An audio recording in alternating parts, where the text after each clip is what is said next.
बिस्मिल्लाहिर्रहमानिर्रहीम। अस्सलाम वालेकुम व्यूअर्स।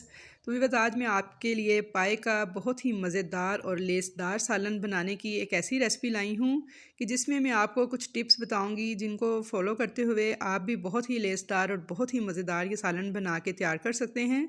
तो पाए का इतना लजीज और इतना बेहतरीन सालन शायद आपने आज से पहले कभी नहीं खाया होगा। तो इस रेसिपी को ज़रूर ट्राई करके देखिएगा। यकीन मानिए, एक बार बना लेंगे तो आप इसे भूल नहीं पाएंगे। इतना मज़ेदार ये सालन बन के तैयार होता है। जो लोग शौक़ से नहीं खाते हैं पाए, वो भी शौक़ से खाएंगे। ना तो इसमें से स्मेल आएगी और ये बहुत ही बेहतरीन रेसिपी है। तो चलिए मैं आपको कुछ टिप्स के साथ ही रेसिपी बताती हूँ। तो यहाँ मैंने गाय का एक अदद पाया लिया था, बड़ा पाया यानी, और इसके अंदर मैंने 2.5 लीटर पानी डाल के इसे प्रेशर में 1 चम्मच नमक, 2 तेज़पात और 2 बड़ी इलायची डाल के तो मैंने 1 घंटा पूरा इसे प्रेशर में पकाया है, यानी प्रेशर को बंद करके। और 1 घंटे बाद देखिए मैंने खोला है तो ये कुछ इस तरह से है कि आप देख सकते हैं इतनी अच्छी तरह से ये गल चुका है कि जो हड्डी है, देखिए उसने बोटी को छोड़ दिया है कि बोटी बिल्कुल हड्डी से अलहदा हो चुकी है। तो अब स्टेज पे मैं इसमें से ये दोनों तेज़पात और दोनों जो बड़ी इलायचियाँ मैंने डाली थी ये निकाल लूँगी। इससे एक तो इनकी स्मेल ख़त्म हो जाती है, दूसरा इसके अंदर फ्लेवर बहुत अच्छा आता है। तो इसलिए 2 तेज़पात, 2 बड़ी इलायची और 1 टीस्पून नमक डाल के तो मैंने इसे बॉयल किया है, यानी इसकी यखनी तैयार की है पाए की, और पाए को बहुत अच्छे तरीके से गला लिया है। तो यहाँ पर मैं आपको सबसे पहली जो टिप देना चाहूँगी वो यही है कि आपने पाए को बहुत अच्छे तरीके से गलाना है।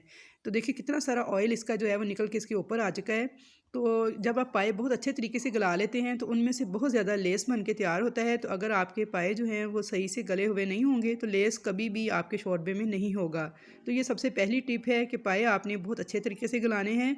और अब हम इसका मसाला तैयार कर लेते हैं। तो चलिए मसाला तैयार करने के लिए देखिए मैंने बहुत ही कम ऑयल यूज़ किया है, तकरीबन 2 टेबल स्पून से थोड़ा सा ज़्यादा ऑयल लिया है मैंने।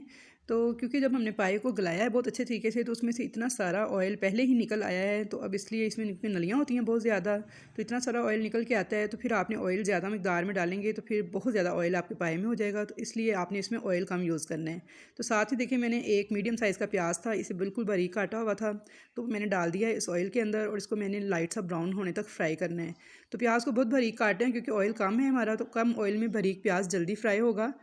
तो देखें, तो जैसे ही प्याज का कलर देखें लाइट सा ब्राउन होना शुरू हो गया है तो हम इसमें मसाला जात ऐड करेंगे। तो मसाला जात में देखें नमक है 1 टीस्पून, क्योंकि हमने 1 टीस्पून पाए गलाते वक्त पाए में भी डाला था तो इसलिए नमक कम डालेंगे। हल्दी है 1 टीस्पून, लाल मिर्च पाउडर है 1.5 टीस्पून, धनिया पाउडर है 1 टीस्पून और कश्मीरी लाल मिर्च पाउडर है 1 टीस्पून। और इसके अलावा हम इसमें लहसुन अदरक का पेस्ट शामिल करेंगे 1 चम्मच भर के। तो पहले हम सारे मसाला जात जो से हैं ये हम जैसे देखिए प्याज को थोड़ा सा ब्राउन करके इसमें डाल देंगे। और अब साथ ही हम इसमें 1 टेबल स्पून भर के लहसुन अदरक का जो पेस्ट है वो डालेंगे। तो पेस्ट थोड़ा सा ज़्यादा ही जाएगा। तो अब इस मसाले को भूनेंगे 2 मिनट तक, यहाँ तक कि ये ऑयल छोड़ दे। बहुत ज़्यादा नहीं भूनेंगे, बस थोड़ा सा भूनेंगे ताकि जो लहसुन अदरक का कच्चापन है वो ख़त्म हो जाए और जो इसकी स्मेल है मसाले में से ना आए। तो इसलिए इसे हमने 2 से 3 मिनट तक अच्छे तरीके से भून लेना है। तो क्योंकि मैंने लहसुन अदरक का पेस्ट थोड़ा पानी वाला शामिल किया है तो इसलिए मैं इसमें पानी शामिल नहीं कर रही, लेकिन आप चाहें थोड़ा सा पानी का छींटा लगा के तो इसे अच्छे तरीके से 2 से 3 मिनट तक भून लीजिएगा। तो मसाला देखिए हमारा बहुत अच्छे तरीके से भुन चुका है, ऑयल इसने छोड़ दिया है। तो अब इसको ठंडा करना है बिल्कुल। हमने इस मसाले को निकाल लेंगे किसी प्लेट में और इसको बिल्कुल ठंडा कर लेंगे। यहाँ पे मसाला जो है हमने उसे मुकम्मल तौर पे ठंडा कर लिया था। और अब हम एक मिक्सी का जार लेंगे और ये सारा मसाला जो है ये हम इसमें डाल देंगे। तो ये देखें मिक्सी के जार के अंदर मसाले को ठंडा आपने बहुत अच्छे तरीके से करना है। कभी भी गर्म मसाले को नहीं आपने मिक्सी के जार में डाल के बीट करना, क्योंकि हमने इसे दही के साथ बीट करना है अब। और अगर दही के साथ इसे गर्म को करेंगे फिर उससे दही फट जाएगी और आपके सालन का टेस्ट जो है वो अच्छा नहीं आएगा।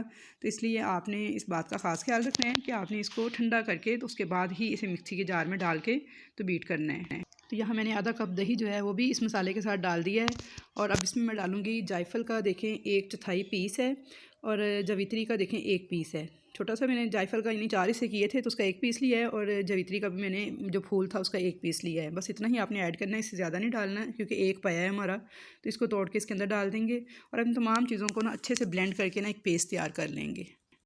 तो यहाँ देखिए पेस्ट मैंने रेडी कर लिया है। तो अगर पाए आपने पहले से गला के रखे हों तो बस ये सालन झटपट से बन जाता है। तो चलें जी, अब इसी कढ़ाई में जिसमें मैंने मसाला तैयार किया था, पाए वाला जो सारा सालन है प्रेशर कुकर में से निकाल के तो मैं इसमें डाल दूँगी। तो ये देख सकते हैं आप कि ये सारा मैंने यखनी भी डाल दी सारी साथ, और साथ में ये पाए भी सारे इसके अंदर ऐड कर दिए हैं, फ्लेम ऑन कर दिया है। और अब ये जो पेस्ट हमने तैयार किया था ये सारा मैं इस मसाले वाला जो पेस्ट है वो सारा इसके अंदर मिला देंगे अच्छी तरह से। तो ये देखें ये सारे का सारा जो है ये मैंने इसमें मिला दिया है। तो अब हम इसे पकने के लिए छोड़ देंगे और इसमें मज़ीद पानी ऐड नहीं करेंगे। अगर आप इसमें बहुत ज़्यादा पानी ऐड कर देंगे तो फिर इसमें लेस नहीं बनेगा, तो इसलिए बस जिस यखनी में इसको पकाया है वही मैंने डाली है। और अब इसको कवर करके पकने देंगे 20 से 25 मिनट तक बिल्कुल हल्की आंच पर, ताकि जो मसालों का फ्लेवर है वो अच्छी तरह से सालन में आ जाए। तो पाए का सालन आप जब भी बनाएं तो इसमें आपने टमाटर हरगिज़ नहीं डालना। टमाटर डालने से इसका टेस्ट जो है वो ख़राब हो जाता है, मिठास आ जाती है और इस तरह सालन कभी भी बन के तैयार नहीं होगा आपका मज़ेदार सा। तो आपने हमेशा पाए का जो सालन है वो दही के साथ ही बनाना है। बहुत ही आसान और बहुत ही सिंपल रेसिपी है और खाने में बहुत ही लाजवाब ये बनते हैं। और इसका जो शोरबा होता है ना, वो आप अगर इस तरीके से बनाएंगे तो आपको बेहद पसंद आएगा। ऊपर से हम थोड़ा सा सब्ज़ धनिया और 1 चम्मच गरम मसाला डाल देंगे, लेकिन गरम मसाला आपने हमेशा उस वक्त डालना है जब आपने इसको सर्व करना है। तो क्योंकि मैं इसे सर्व करने लगी हूँ और खाने के लिए बना रही हूँ, तो इसलिए मैंने गरम मसाला डाल दिया है। साथ ही सब्ज़ धनिया भी डाल देंगे और बारीक कटी हुई अदरक भी इसके ऊपर डाल के इसे गार्निश कर लेंगे। तो क्योंकि अगर आप इसे पहले से ही गरम मसाला डालेंगे तो उससे सालन का जो कलर है वो काला पड़ना शुरू हो जाता है। तो अगर आप दावत के लिए बना रहे हैं, मेहमानों के लिए बना रहे हैं, तो फिर उस टाइम पे गरम मसाला डालें जब आप इसे सर्व करने लगें। तो लीजिए, हमारा बहुत ही लजीज और लेसदार पाए का सालन बन के तैयार हो चुका है। आप इसको नान, तंदूर की रोटी या फिर चपाती के साथ खाएँ और इंजॉय करें। तो बस मुझे पूरी उम्मीद है कि आपको मेरी आज की ये रेसिपी बहुत ज़्यादा पसंद आई होगी। रेसिपी पसंद आए तो इसे ज़्यादा से ज़्यादा लाइक कीजिएगा, मिलने जुलने वालों से शेयर कीजिएगा। और अगर आप मेरे चैनल पर नए हैं, फ़र्स्ट टाइम वीडियो को वॉच कर रहे हैं, तो आपसे हम्बल रिक्वेस्ट है कि आप मेरे चैनल को सब्सक्राइब कर लें ताकि और बेल आइकन के बटन को भी दबा लें ताकि आपको मेरी नई आने वाली हर वीडियो जो है वो फ्री में देखने को मिल सके। तो इंशाल्लाह ताला मिलूँगी नेक्स्ट फिर नई अच्छी अच्छी मज़ेदार सी रेसिपीज़ के साथ। तब तक के लिए अल्लाह हाफिज़।